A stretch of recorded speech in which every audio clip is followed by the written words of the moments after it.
Nosso estudo de hoje é a lição 27 do livro Religião dos Espíritos. E tem como título Palavra aos Espíritas. Espiritismo revivendo o cristianismo. Eis a nossa responsabilidade.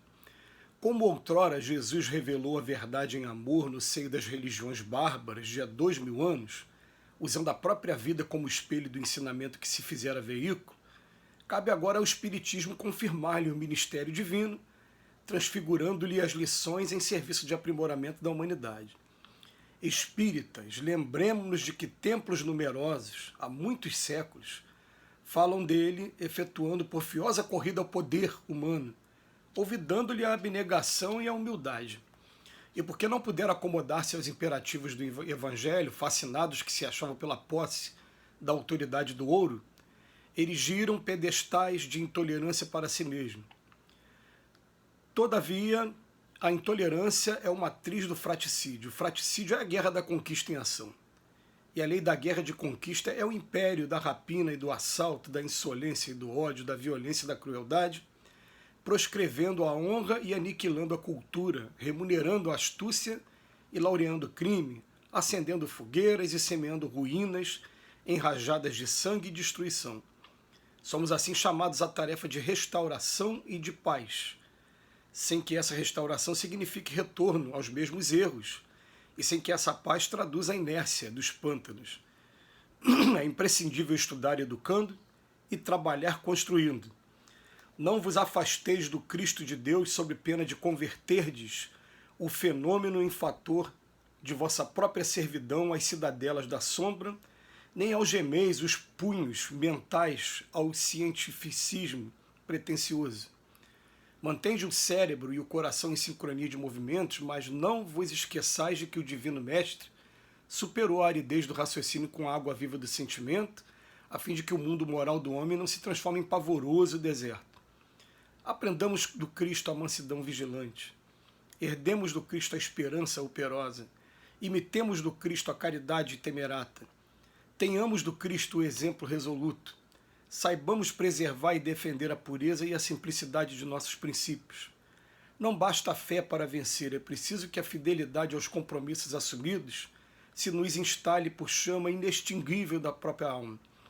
Nem conflitos estéreis, nem fanatismo dogmático, nem tronos de ouro, nem exotismo, nem perturbação fantasiada de grandeza intelectual, nem bajulação às conveniências do mundo, nem mensagens de terror, nem vaticínios mirabolantes.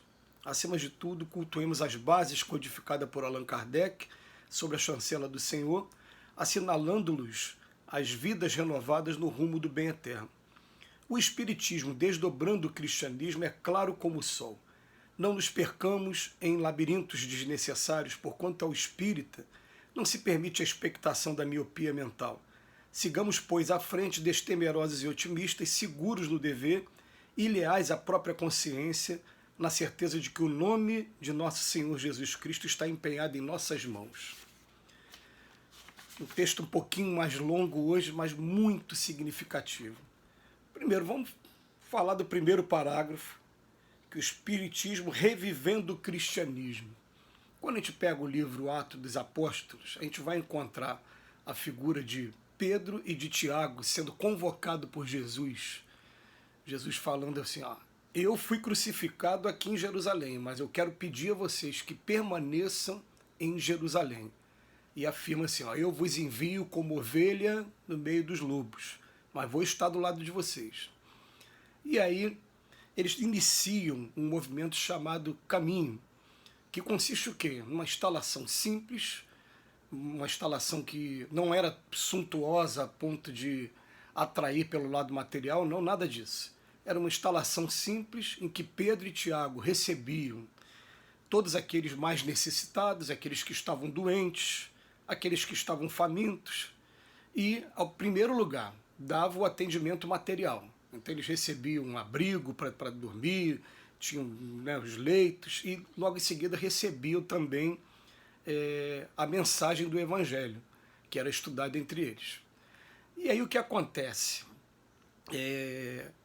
A preocupação do Emmanuel aqui de hoje no texto é dizer para a gente que com o tempo o cristianismo ele tomou um caminho de busca pelo poder, de busca pelo patrimônio, e até na época do... Se a gente parar, voltando para o livro Atos dos Apóstolos, a gente vai perceber o seguinte, que logo no início, na própria Jerusalém, Pedro e Tiago fizeram 3.000 adeptos, depois 5.000, aumentou para 5.000, começaram a receber várias doações. Tem um momento até que eles chamam de despenseiro, de dispensa, esse lugar que a gente guarda material. Ele nomeou algumas pessoas para serem despenseiros, para poder pegar as doações e saber como utilizar e empregar da melhor maneira. Mas o objetivo o tempo todo foi o quê? Foi a maneira mais simples, receber a pessoa, dar o calor humano, né, cuidar das suas feridas, dar o alimento, porque saco vazio não para em pé, e ao mesmo tempo mostrar também a boa nova. Esse era o objetivo. E o que aconteceu? Com o tempo a gente percebe que o cristianismo ele foi tomando outro rumo. Eu recebi uma charge esses dias de algumas coisas que as pessoas hoje dizem, eu faço isso em nome de Jesus. E na charge vinha uma brincadeira, Jesus indo até um cartório, desses cartórios extrajudiciais, esses registros civil de pessoa natural, e falando assim, eu quero mudar meu nome, não quero mais me chamar Jesus. Porque se estão fazendo isso tudo que fazem em nome de Jesus, ele falou, então não, e no meu nome não está, porque nunca foi isso que eu pedi para que ninguém fizesse. Então, ele vem falar para a gente aqui, o Emmanuel, sobre a nossa responsabilidade nos dias de hoje, primeiro, em relação a essa disputa pelo poder e pelo patrimônio que levaram ao fratricídio. Ele fala da guerra, ele fala do assalto, da crueldade, nessa ganância do ser humano. E ele vem falar, nós estamos sendo chamados que é a tarefa da restauração e da paz. Por isso que a gente, baseado ainda no próprio Tiago, que lá na sua epístola diz que a fé sem obras é uma fé cega, essa fé tem que ter as suas obras e até pela fé que vai acabar mostrando as obras, porque a obra de quem tem fé é diferente da obra de quem não tem fé. A pessoa pode simplesmente fazer uma doação ali, achar que está com a sua consciência tranquila, quite, mas aquele que tem fé sabe que é muito trabalho para ser feito e coloca resignação, determinação, continuidade nesse trabalho. E tem outra frase aqui do Emmanuel que ele fala, não vos afasteis do Cristo de Deus sob pena de converterdes o fenômeno em fator da vossa própria servidão às cidadelas de sombra, cada vez que eu me afasto, e nem nos algemeis também os punhos mentais ou cientificismo. Está falando assim, dois momentos. Eu não posso me afastar do Cristo, como Paulo de Tarso já falava lá da árvore, que nós somos só os galhos, cada vez que a gente se afasta, a folha resseca, mas também para a gente não deixar com que esse lado intelectual todo que a gente tenha hoje esfrie o nosso sentimento, porque a gente tem que... Vem a frase logo em seguida, né? Se a gente conseguir manter cérebro e coração em sincronia, a gente não vai deixar com que o raciocínio seja maior do que o nosso sentimento. E fala uma frase linda, que o mestre superou a aridez do raciocínio com a água viva do sentimento. Então logo depois ele vem falar para a gente, olha, nada, esquece essa coisa de fanatismo dogmático, tronos de ouro, fanatismo dogmático, você querer ser dono da verdade.